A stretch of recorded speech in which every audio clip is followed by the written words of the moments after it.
पहिली लढाई मराठी माणसासोबत झाली. त्यांचं नाव आहे चंद्रराव मोरे. तर चंद्रराव हा मोरे लोकांना दिला गेलेला किताब आहे.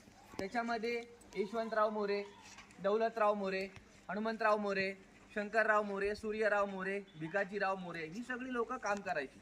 त्या लोकांकडे हा सगळा जावळीचा विशाल परिसर आहे.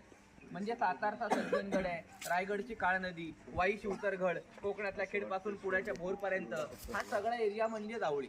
छत्रपती शिवाजी राजांनी खूपदा या मोरे लोकांना समजवलं, आपण हिंदू आहोत, आपण एकत्र येऊ, आपलं स्वराज्य वाढवू. पण मोरेने काय ऐकले नाही, विरोध करत राहिले. मोऱ्यांचं म्हणणं आलं, हे कसले राजे, जावळीचे राजे आम्ही आहोत, जावळीत याल तर जीवाला मुकाल, असे बोलू लागले. मग शेवटी निसणीच्या घाटातून जावळीवर हल्ला झाला आणि शिवाजी राजांनी हा सगळा परिसर आपल्या ताब्यामध्ये घेतला. ही बातमी विजापूरला वाऱ्यासारखी गेली आणि विजापूरला राज्य करायची बडी बेगम आदिलशाची आई. हिने चॅलेंज ठेवला. चॅलेंज असा आहे की जी व्यक्ती शिवाजी राजांना पकडेल आपण त्यांना अर्ध राज्य देऊ. महाराजांना पकडायला कोणी तयार झालं नाही. सगळ्या सरदारांच्या माना खाली गेला आणि कोपऱ्यामधून अफजल खानाचा आवाज आला. तो बोलला, मैं लावूंगा शिवाजी को. शिवाजी येतो डोंगर का चुवा आहे, असं तो बोलला. 60,000चं सैन्य घेतलं तिकडे. काजीकडे गेला शुभ वेळ बघायला. काजीने सांगितलं, शुभ दिन नाहीये, आप निकलो मत, आपकी जान जाएगी.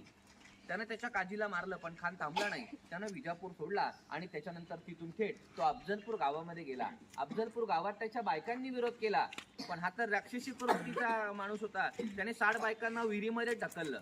त्या विहिरीचं नाव आहे खुनबावडी. आणि तिकडून तो परत निघाला. तो देवदेवतांची विटंबना करत निघाला. पंढरपूर, तुळजापूर, शिकार शिंगणापूर, रहिमतपूर असं करत अफजल खान कृष्णा काठावर वाईला आला.